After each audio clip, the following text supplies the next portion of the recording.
We're live now. Okay, great. This is Senate Government Operations on May 4th. Oh, May the 4th. It's Star Wars Day. May the May the 4th be with you. Yeah, made a Star Wars May reference the earlier. fourth. I did. Heard it on Yes, TV this yes, morning. Senator Watson. I thought he made it. Oh, I get that. You didn't hear Tucker's? I was so focused on charters that I wasn't thinking, and I was like, why are they all laughing and whatever.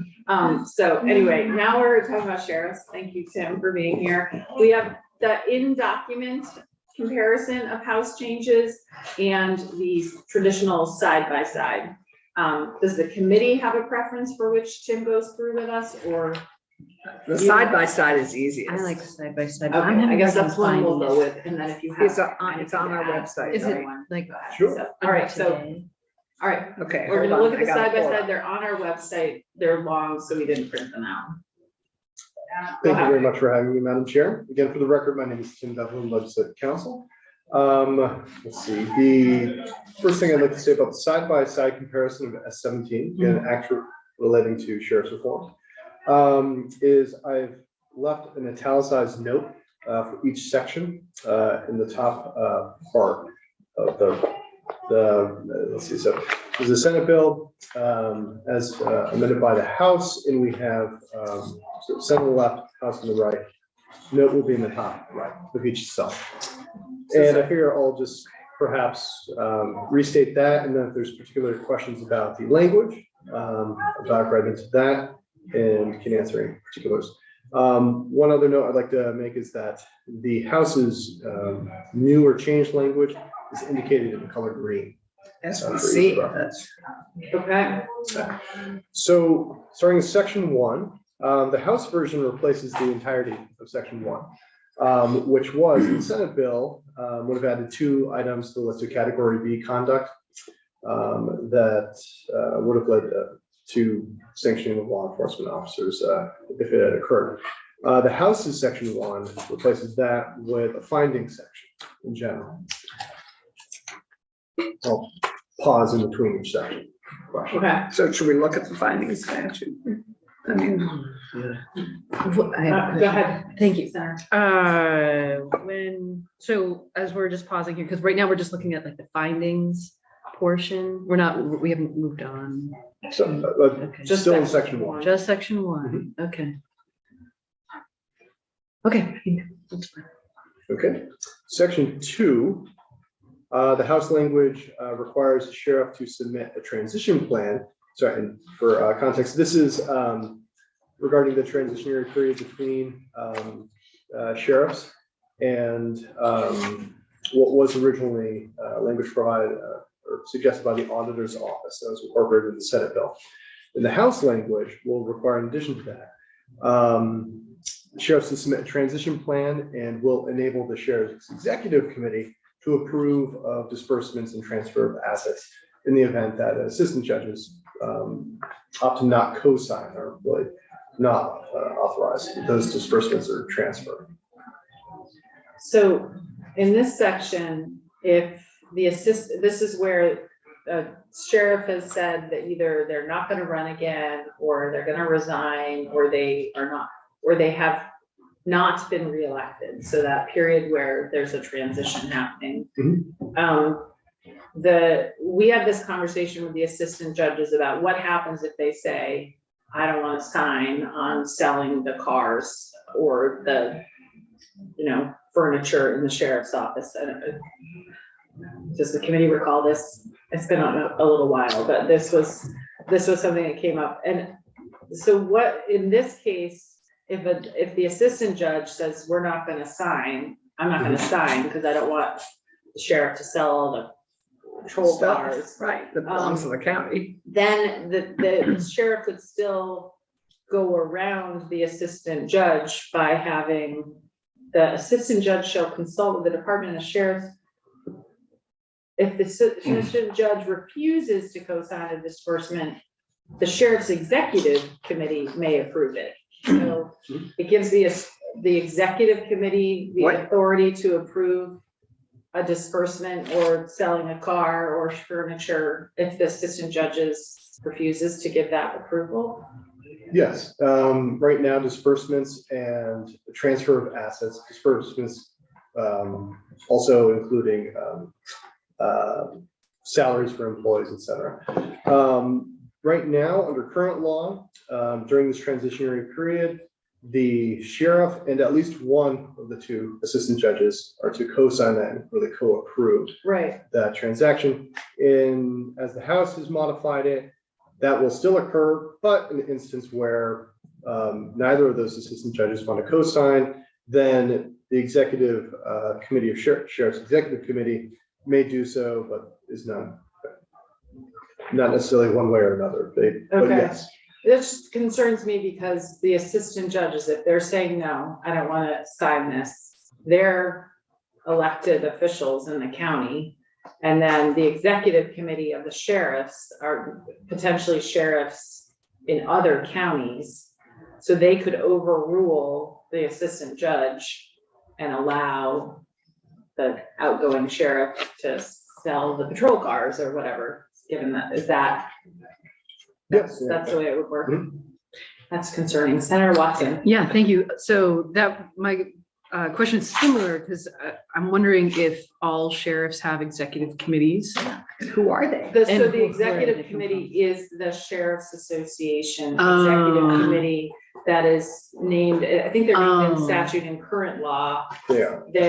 so Which is it's- why they're the sheriffs from other they could be places. sheriffs from other counties. Right. So I think the Okay. executive committee right now, it's 3 sheriffs, I believe, on the executive committee. Is Let me that, pull that up. right? okay. I can- Yeah, there's some language that about who's on the executive committee, and the sheriff's executive committee and the state's attorney executive committee hire the director of the Department of State's Oh, Attorney, yeah. DSAS. DSAS, yeah, Yeah. right. So they are, this would let them overrule the Assistant judge. assistant judge who's a county elected official. Are you pulling up the assistant or this? Yes, I'm Sheriff's pulling up the Association, yeah. statute to see exactly what it says about the organization of the sheriff's executive committee. Okay, And so it's just taking a while to load here. that's okay. Would you like me to just kind of put a pin in this and come back to it, or would you like me to just take time to find that right now?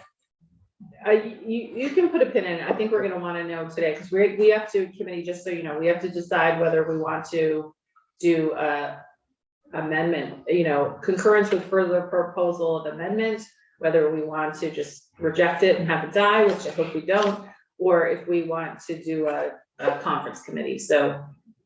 And we need to make this decision quickly, so just have So those the thoughts in your head. So the options are hold it, concur, or conference committee. And it sounds like you're already not feeling comfortable with concurring based on this. Yeah, well, I have questions about Okay. it, that was one of the areas I identified as like, so, yeah, So it's, yeah. Senator Bihowski? Are we sort of, the reason those are the options is because we're kind of beyond, we have time to concur with further proposal of amendment? No, we could Oh, okay. concur with further We could do proposal that. amendment, yes, we could, Okay. and if we are gonna do that, I think we would wanna, I will talk to the House and, talk about it to make sure, because we want the bill to, I think we all want the bill to pass still this year, at least those of us who voted on it to begin with, yeah. Okay, so carry on, Tim, did you find it? I do, While I I did. was talking. So in Title 24, Section 290, titled County Sheriff's Department, subsection B, says the sheriffs shall have an executive committee of not more than 5 current sheriffs elected for a 2-year term by a vote of the sheriffs, not held later than January 15th for a term starting February 1st. Then the executive committee shall have a chair, vice chair, secretary, and 2 members at large. And they shall meet at least quarterly to provide input to departments, state's attorneys and sheriffs regarding budget, legislation, personnel policies, and the assignment of positions when vacancies arise for efficient use of resources. So that's the executive committee. Okay, so why don't we, So, Okay, go ahead. and we had them making this decision rather than the assistant judge. I just can't remember. what- No, we had it so that the assistant judges had to sign Right. off, and there wasn't the ability to. But we did, to be fair, get a question from the assistant judges, what happens if I don't sign off? And, you know, the answer was, well, they shouldn't sell the cars, but since that's the example we're giving, but I think that the enforcement of that was I'm challenging. fine with the executive group doing this if there's an impasse with the assistant judge or an inability. I mean, Well, somebody it's- else has got to do it. No, because I think the assistant judges are saying, we don't want you to disperse these funds. These are county funds that we Oh, don't want you to I'm sorry. disperse. This is county property that we don't want you to sell. Right. And the sheriff's executive committee would be able to overrule a assistant Oh, judge. I and thought say, it said if they couldn't.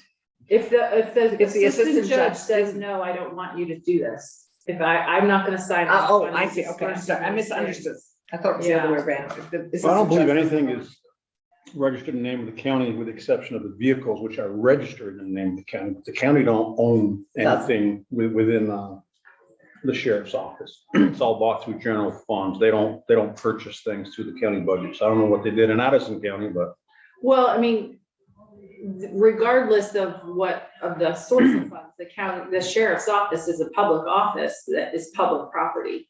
And was bought by public funds, and they're publicly elected officials, then there's the side judges, the assistant judges. So, you know. but they're elected in another jurisdiction. And they would potentially be authorizing the disbursement of funds in a jurisdiction that they're not elected in. But they're by title they can, though. So we're saying here by this. Well, that's the House proposal. I think we need to put a little more trust into the sheriff's officers rather than to continue to go down this path of, we've got unfortunately, some incidents that have transpired as of late. It's not good. It's a bad reflection upon law enforcement as a whole, more importantly, to include the sheriff's offices. But we can't keep treating them all like they're not elected officials and trustworthy individuals. I mean, so here's the bottom line. You get two assistant judges. I've never had the problem, but I do know of stories where the sheriff didn't get along with her assistant judges for whatever reason. I don't know. Never affected me, so I didn't bother doing that. I was going good with both my assistant judges.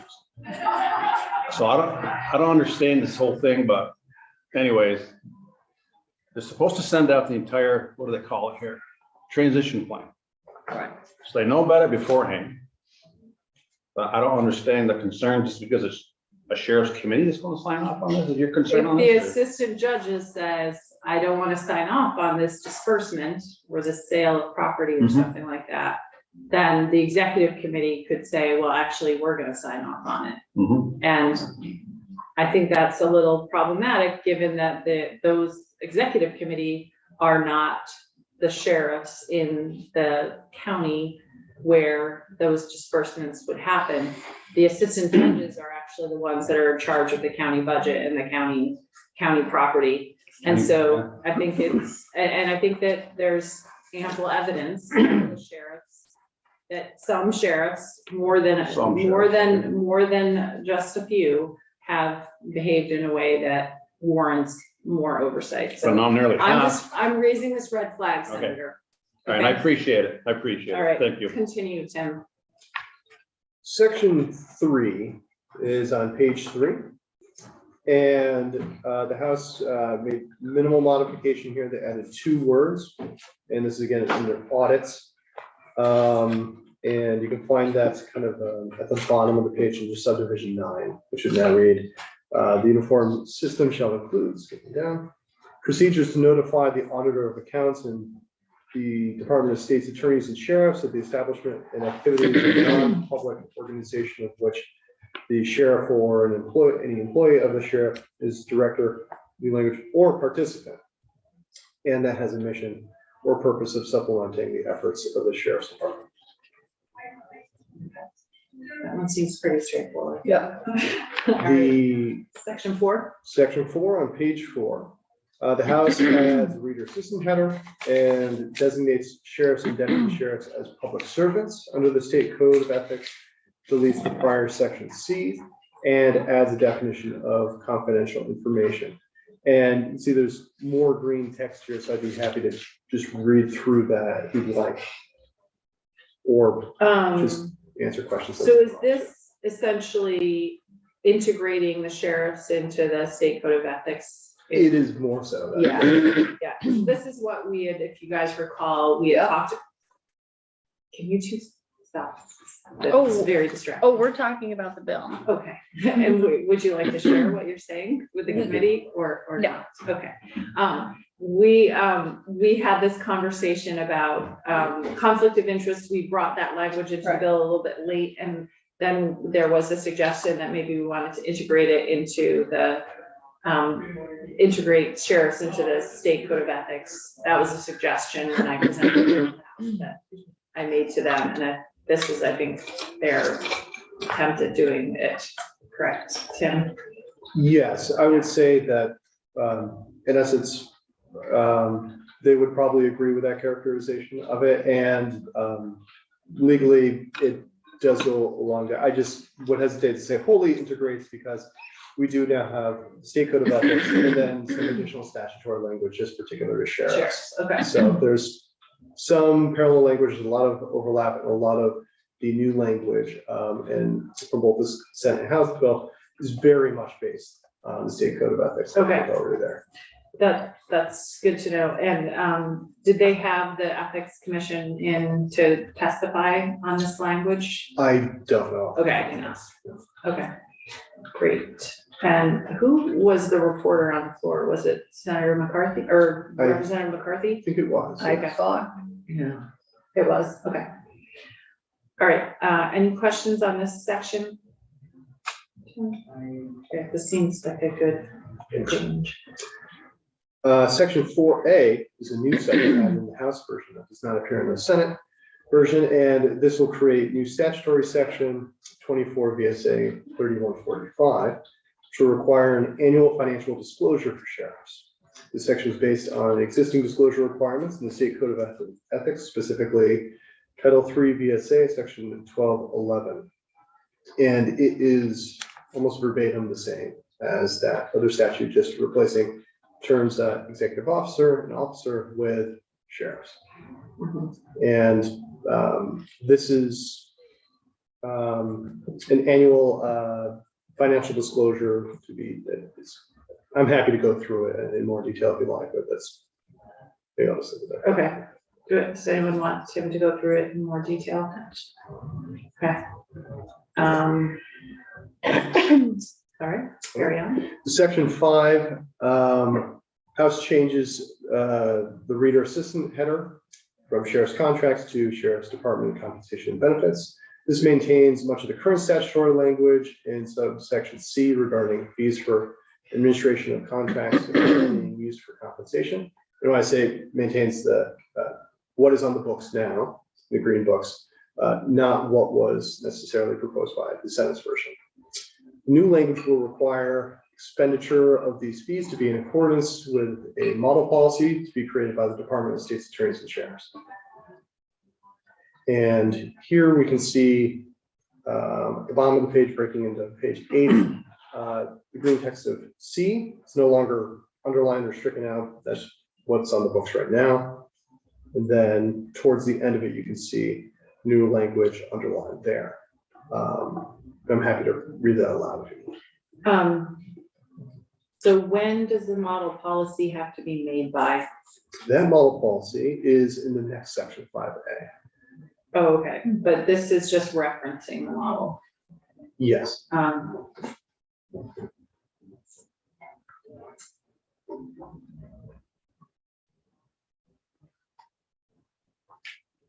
And to answer your question, that's January 1st. Of 24, right, right away. However, there's still, if this bill takes effect, when does the overall bill take effect, on passage or on July 1st? This act shall take effect on passage, except for section 5, which is the contracting provision, shall take effect on January 1st, 2024. So So that's they a- have 6 so months that they can pay themselves whatever they want, it will continue as current law. current law until that point, yes.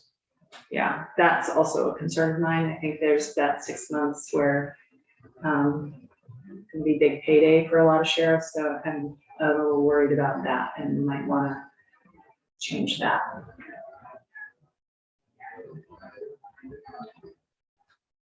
Okay, Five A speaks to that model policy that's just referred to in section 5. The House replaces the prior section 5A, which did allow sheriffs to use certain contract administration overhead fees to supplement salaries in 2023 and 2024, which is the Senate Appropriations Amendment. This new section 5, as proposed by the House, will require DSAS to create, and the Vermont Criminal Justice Council, VCJC, to approve a model policy for compensation and benefits that all sheriff's departments must adopt. So again, on or before January 1st, 2024, DSAS, after receiving input from the sheriffs, the auditor of accounts, the Department of Human Resources, or to develop that model plan, submitted for review and approval to the VCJC. And let's see. Right, and then they can subsequently alter and update that, the VCJC. This subsection B will provides direction as to what that model policy should entail, specifically addressing the structure and use of funds for compensation, bonuses, salary supplements, retirement contributions, and employment benefits for sheriffs, sheriff's deputies, and other departmental sheriff employees. And then on or before July 1st, 2024, so 6 months after the model policy is to be created, each sheriff's department shall adopt the model policy. And the sheriff's department may include additional provisions in the model policy in its own policy, provided that none of those provisions contradict those in the model policy. any comments? Steve? No, okay. So the DSAS would be developing the model policy, but it would have to be approved by VCJC. Yes. Okay.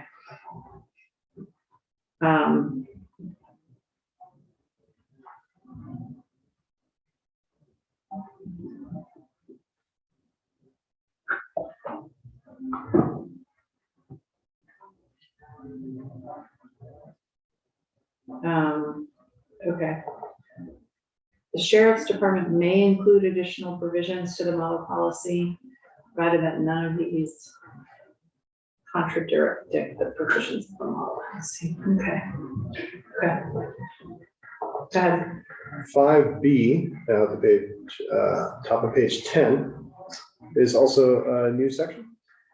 The House added 5B along with 5C to create a new director of sheriff's operations. DSAS has testified that Tried to do, and then DSAS said no. DSAS proposed this in our committee, and then you drafted it, and then they said no, and now it's in here. Sorry. Yeah, well, one other initial note is that DSAS has testified that it will be submitting a currently vacant position for classification review to fill this out. So section 5B really sketches out it codifies the duties and responsibilities of that new position. 5C is just session law that declares it to be created. In particular, see, this will amend 24 VSA section 367, tell the Department of State's Attorneys and Sheriffs, adding a new subsection E, the 3 subdivision 1. And if it'd be helpful, I'd be happy to just perhaps read through this. Yeah, go ahead. Quickest That's way to good. convey this information. The executive director of the Departments of State's Attorneys and Sheriffs, in consultation with the Sheriff's Executive Committee, shall appoint a director of sheriff's operations who shall serve at the pleasure of the executive director. 2, the director of sheriff's operations shall provide centralized support services for the sheriff with respect to budgetary planning, policy developments and compliance, training and office management, and perform such other duties as directed by the executive director. 3, the director of sheriff's operations shall develop, maintain, and provide to each sheriff's department model policies on operating topics, including service civil process, relief from abuse orders, transportation of prisoners, ethics, and sheriff's responsibilities.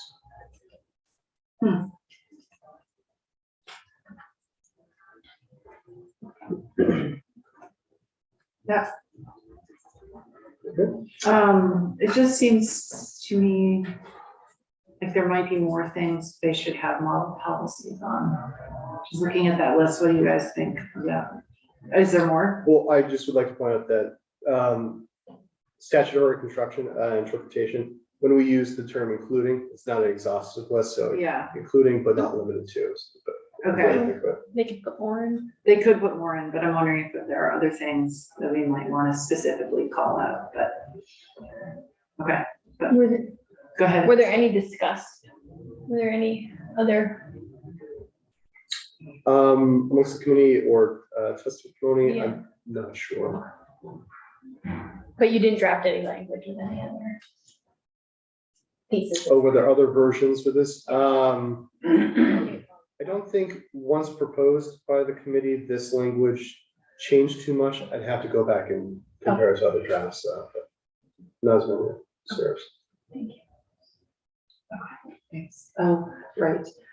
Tim, do you Mhm. have, can you stay with us for a little bit? We have a witness who has to be done at 4 on actually a different bill. Sure. Can we put a pin in it right here and then it will be short and, but do you have to be in the house?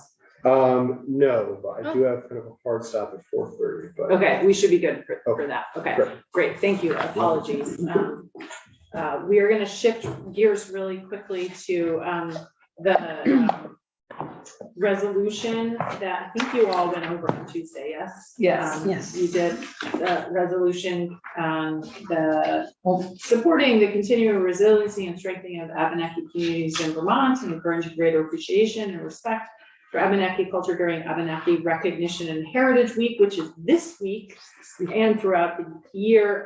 So we want to get this passed today so we can hopefully take it up tomorrow on the floor before the week is out. And we have on Zoom, Rich Holshoe. Rich, are you there? I am here. Can you hear me? We can hear you. My video is not working at the moment. I Okay. apologize. No, Gotta get that's, a page in there. that's totally fine. We're not gonna let you vote on anything. Okay. That's our only rule. You have to be seen to be voted, to vote. But I'm assuming you have seen the resolution. I have. Okay, great. So Senator Watson asked that we have you in to just testify on the resolution and its importance and anything else you'd like to tell us. So why don't you go ahead, because I know you have to be somewhere at 4. Thank you very much. Yeah, I don't think this would take too long. I appreciate the invitation to speak with the Committee on Government Ops today. Thank you, Chair Hardy and members. And thank you, Senator Watson, for the invitation. I saw you on Tuesday, just 2 days ago, up at the State House when the House passed a resolution, HR 10, to a similar effect. I see that SR 11 follows the language closely. And as a representative of the Commission on Native American Affairs here in the state and the community at large, we very much appreciate this show of support from the legislature, from the governor, with his proclamation of Abenaki Recognition and Heritage Week this week, May 1 through 7.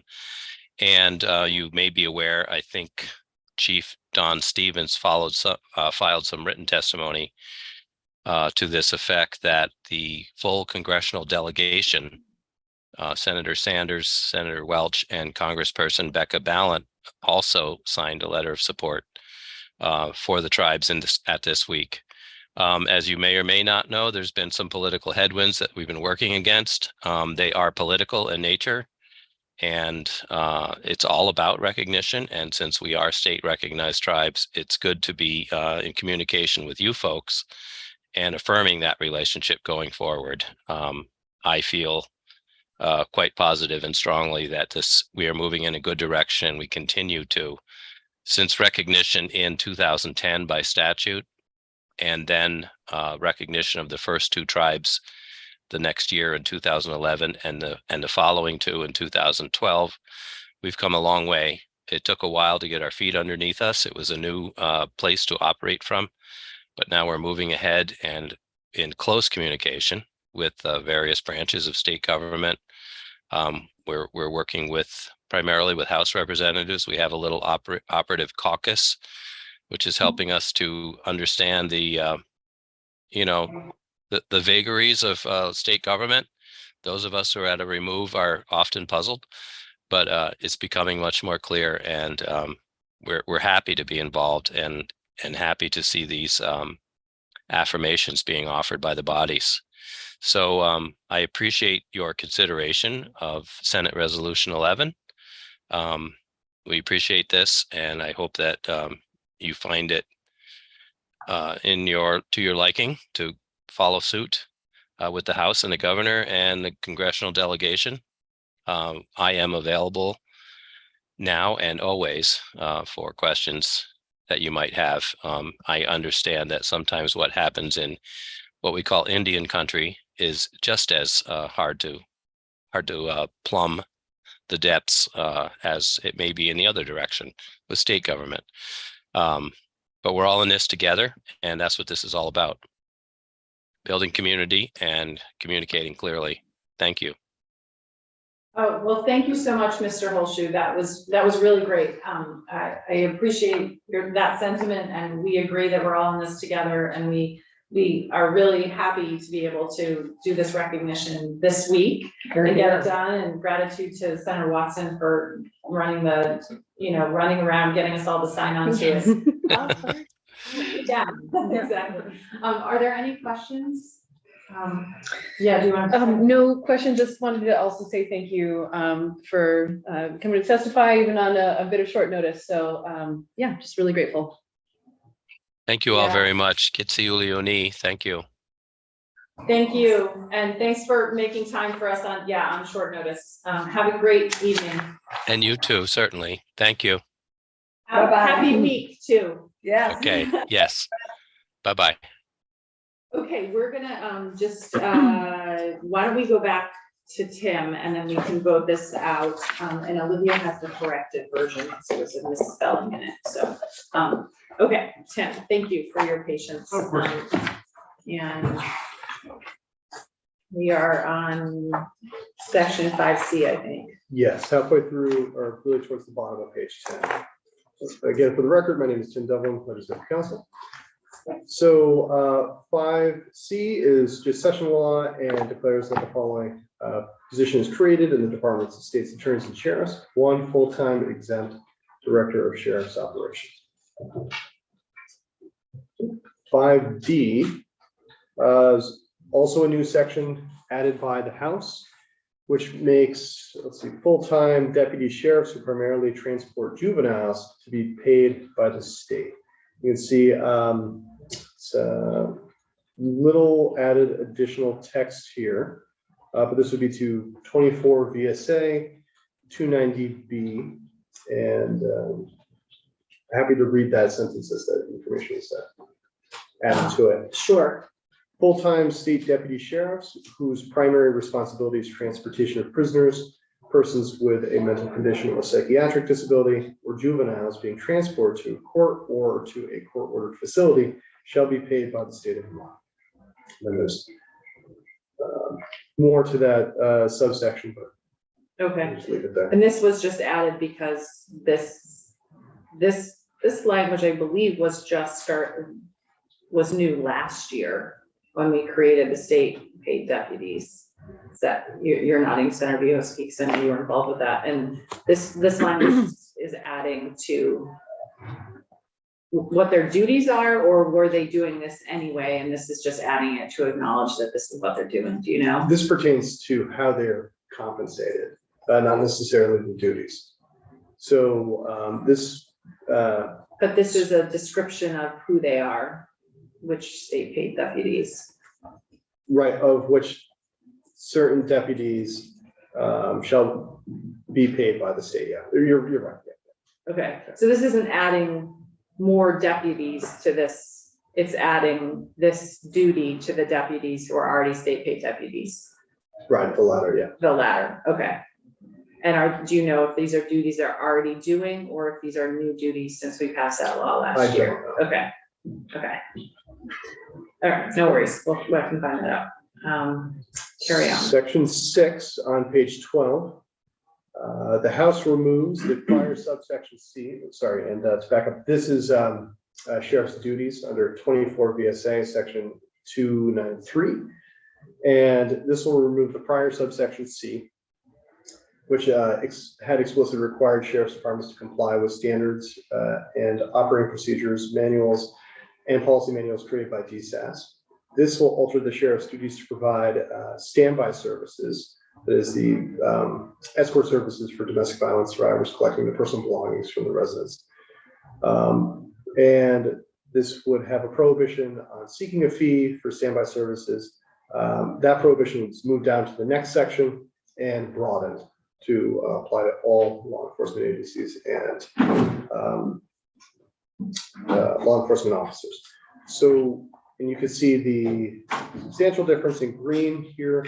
Again, the old subsection C is omitted and D is modified, and that speaks to those standby services, which now read, if an individual who has a relief from abuse order pursuant to Title 15 VSA, Section 1103 requires assistance in the retrieval of personal belongings from the individual's residence, and that individual requests assistance from that sheriff's department providing law enforcement services in the county in which that individual resides, the sheriff's department shall provide the assistance. And the difference between the old language and this is really, now it's qualified to be upon request. But if requested, the sheriff would have to provide that duty. Okay, and requested by the individual? Not specified. Okay, so it could be requested by the court Yeah. and, or requested by a lawyer for the individual or something. It doesn't have to be the actual person. That's right. The request is not specified to specific. Well, actually, we review this just to verify individual. Sorry, that individual requests assistance. So it does have to be from. It does have to be that sorry, individual? Yeah, it does. Okay. Senator Watson, did you have, or I'm sorry, Senator White, I'm looking at Senator. No, Okay. I mean, I think you guys just forget about that. Yeah.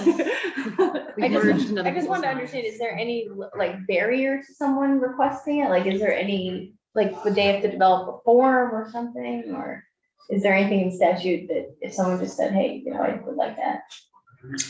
An individual, they would have to have an abuse order or a relief from abuse order in hand in order to request that. Yeah. That would be. That's it, like there wouldn't be like something in addition, like some other thing that they would have to do. No other legal requirements that I'm aware of. However, if there's other practical, well, let me just state that the law, as far as I know, doesn't impose any additional requirements. And would it be allowable for them to put on more requirements? No, I would think that I'm not sure exactly how this would such a thing would play out in practice. Yeah. And as written, it's really just you have the relief from abuse order, then you can make that request. And then, of course, later on, which still is preserved or brought in, no fee shall be sought for it, whether there's what form the request, Yeah, I guess if it could be structured to be by phone call, by form. Okay. I don't know. okay, but it wouldn't have to be like, you'd have to, I just picture like some strange reimbursement process or something that like, but that's wouldn't be possible. Is my They can't. understanding. That's they can't explicitly charge, prohibited yeah. in the next section. Yeah. Cool. Hold on 1 second. Michael, are you on a schedule when you, I'm on no schedule Okay, whatsoever. great. I just caught up on quite a backlog of writing, so I'm totally flexible. Oh, okay, well, we're gonna finish going through this bill because Tim does have a hard stop and then I'm we're, happy just to sit here for. okay, great. All right, thank you. Carry on. Next section, section 6A. House added this section to prohibit any law enforcement officers from seeking a fee for standby services. The prohibition is broadened and placed in Title 20, where our office that'd be more sensible, as Title 20 generally applies to law enforcement officers in general, whereas 24 is specific to county and municipal officers. So a new section, Title 20 VSA chapter, actually a new chapter, Title 209, which would be titled General Law Enforcement Services, will be created. And in that chapter, there'll be one section for the time being, 20 VSA section 4661, titled Prohibition, semicolon, Standby Fees.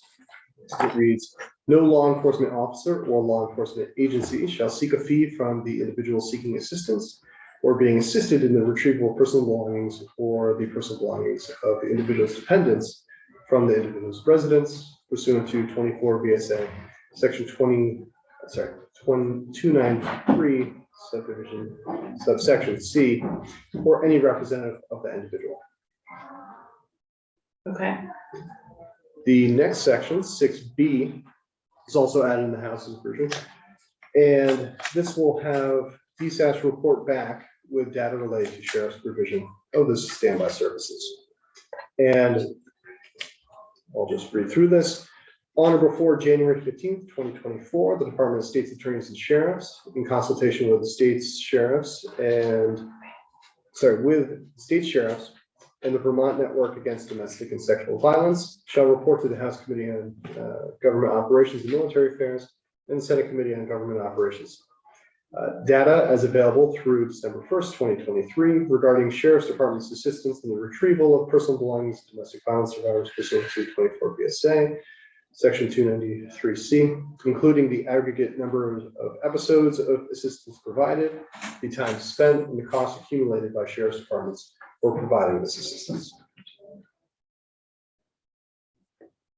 So this is just a report back because about how many times the sheriffs had to provide this kind of assistance. Yes. Okay. Section 7, now at the top of page 14, replaces the prior section 7 in the Senate bill that had required deputy sheriffs to be assigned to courthouses. Instead, we'll have the judiciary report back on this need. The new language reads, sheriff's deputy provision of courthouse security, semicolon, report.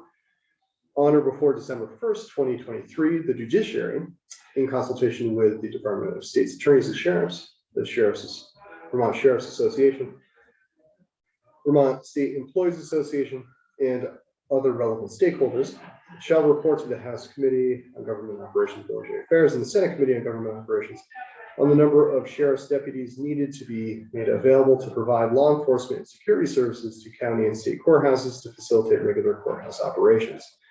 The report shall also include recommendations regarding any needed creation of classified positions responsible for courthouse security services, similar to the classified position of transport duty, deputy, and any corresponding budget requests for these positions. So they don't have to do courthouse security under the House version? No, it does. And I think this is later on. Preserve the idea of that single statewide contract between sheriffs and this, but the affirmative duty to provide a minimum of one deputy sheriff is removed. And just replaced with this report from the judiciary? I think we heard from the judiciary that they need this. This is what we got testimony on, literally from the chief of Supreme Court Justice. So this is confusing to me as well because this is concerning. Okay. Okay. Section 8, duties of police officer, no changes. Like, yeah, I thought we saw, they made it into our report. but I thought we'd already gotten feedback on this. Yeah. We don't know why, you don't know why they turned it into a report. I can't speak to that. Okay, No, that's he's okay. not able to speak to it. That's, we have to. Yeah. Okay. We'll get it solved, but, all right. Maybe Terry took cookies to them too often and they got on and shook their hind and like double did. All right, go ahead, Tim. So, section 8, which amended the duties as police officer, removing that kind of antiquated language by force and strong hand. That, no changes there. Okay, Section 9, repeal of penalties for refusal to assist the sheriff, no changes. Section 10, now looking at page 15, the House replaces the prior section 10, which would have set up a task force with new language that would require a report back. The report will focus on largely the same topics and also updated the reader assistance heading, which will now read Sheriff's Department's reform report. And this will have it be again on or before November 15th, 2023. That's maintained. And it requires a DSAS in consultation with many of the same entities, but now including the Chief Superior Court Judge to report back to House and Senate GovOps committees respectively. On the following, you can see in green what has been added. Really, number 5 is the most deviating, which reads, shall recommend membership and duties of an advisory commission for sheriffs comparable to or combined with the Vermont State Police Advisory Commission. And old language as related to both conduct and administration of sheriff's departments. I'm happy to reread 1 through 8 if you'd like, Madam Chair. no, that's okay, but they did remove some. Let me check. Or, oh, I guess there's still 8. It's just, it looks like it's longer because there was membership that was in there. Yes. Okay. So this would just be DSAS doing the work in some kind of consultation with essentially the groups that had been members of the task force we, Yes. okay. And then just adding that advisory commission recommendation essentially. Mhm. Okay, could you tell us what the Vermont State Police Advisory Commission, what their powers and duties are, just generic, briefly? I'd have to look into that to provide you. Okay, I guess it doesn't really matter because they're just recommending it, but they just have to come back with recommendations about it, but I'm wondering, I think that, yeah, okay. How do people feel about getting rid of the task force with actual members that would be all sort of sitting at the table making recommendations versus DSAS just doing it and consulting with people?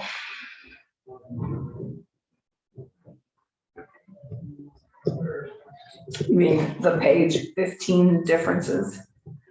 Yeah, the page 15. So Section we 10. had it as, an actual task force. So now they're just kind of popping about. Yeah, now it's DSAS doing the report in consultation with, and consultation can vary. Sometimes it's really deep consultation, and sometimes it's just a heads up. You want to Also- see if there are any typos in this report. But also it's more internal. This is all more internal, which I'm not sure is as effective. No, I would keep the task force.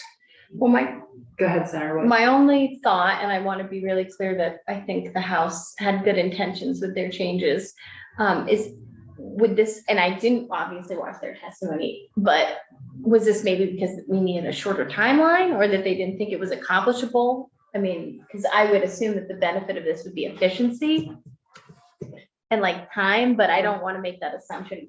Do you remember anything from the discussion about why they made, was it anything to do with time or? And money. Yeah, Costs less not to attend. Unfortunately, I really can't speak to it. that's. Yeah, I can find out Thank you from them, for- but the cost of the task force would actually not be much because, if anything, because most of the people on the task force were, Not legislators. none of them are legislators, or So- most of them are state officials So it has that no wouldn't get budgetary. paid, so. So it's got no budgetary. Yeah, and I think we said that it would be taken from the State's attorney.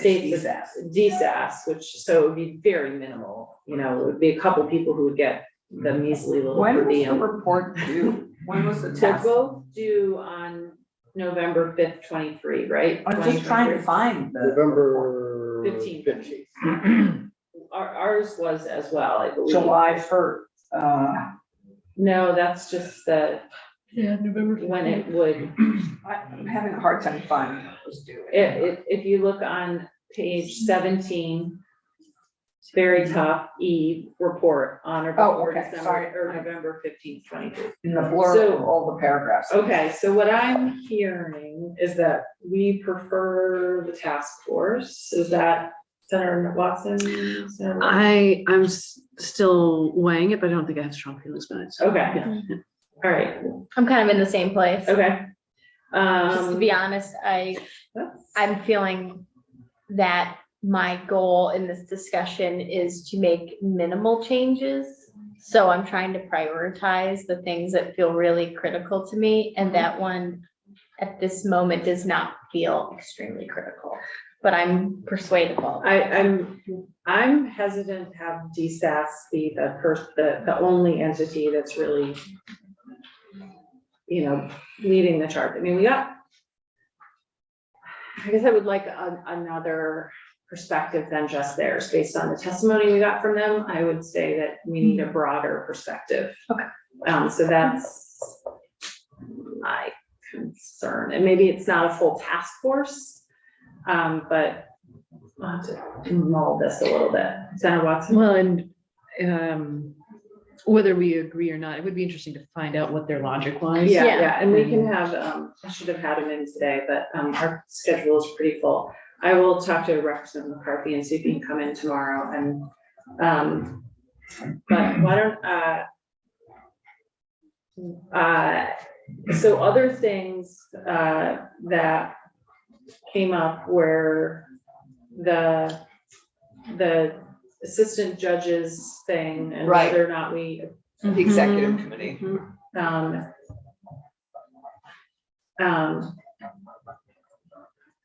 The getting rid of the statewide contract thing, is there still the requirement that they provide security? No, that is taken away, but where's the concept of the statewide contract still in there? That's what's negotiated, is the statewide contract. I That thought. is subsection F.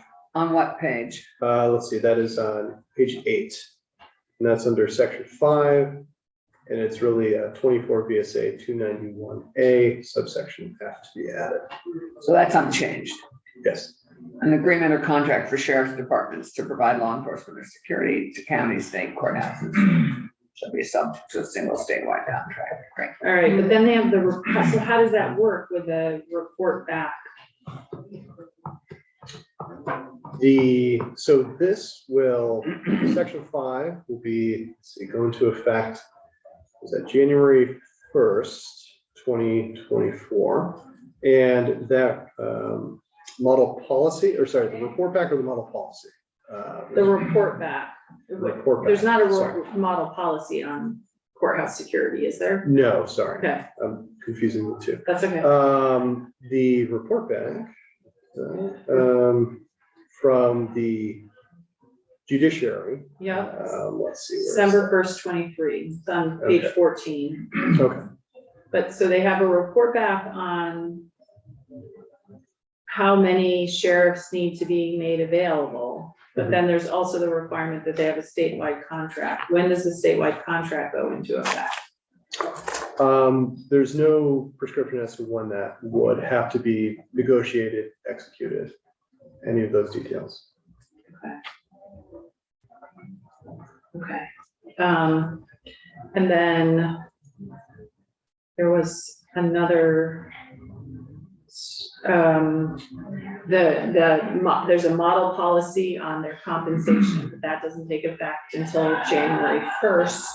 So there's this sort of interim period of no model policy and no prohibition on using the money. So that was another concern I had. Okay. Are there other things that people remember that?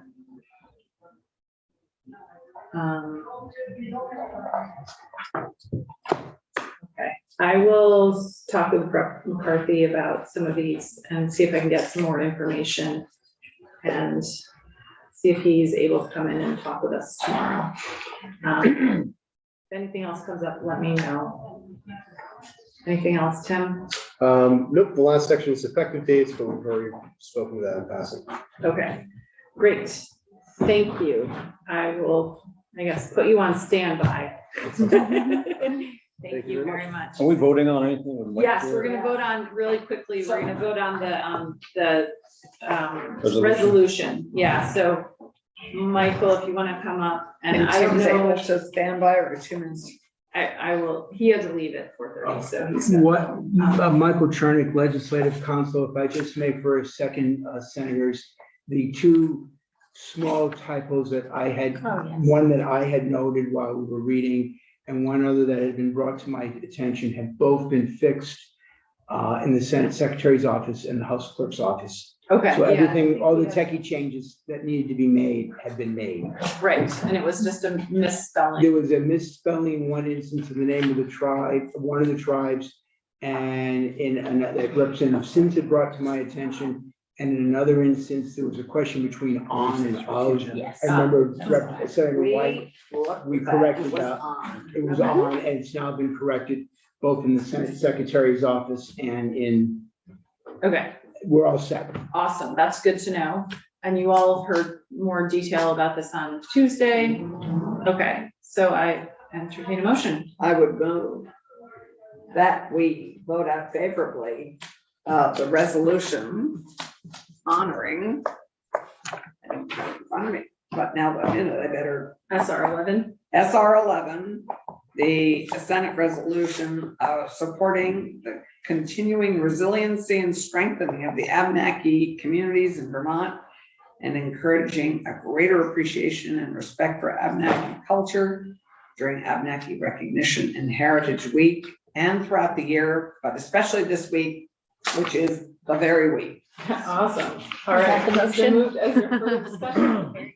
Okay, if you call the roll. Senator Bohosky, Yes. Senator White, Yes. Senator Norris, yes. Senator Watson, Yes. Senator Clarkson, Yes. Chair Hardy. Yes.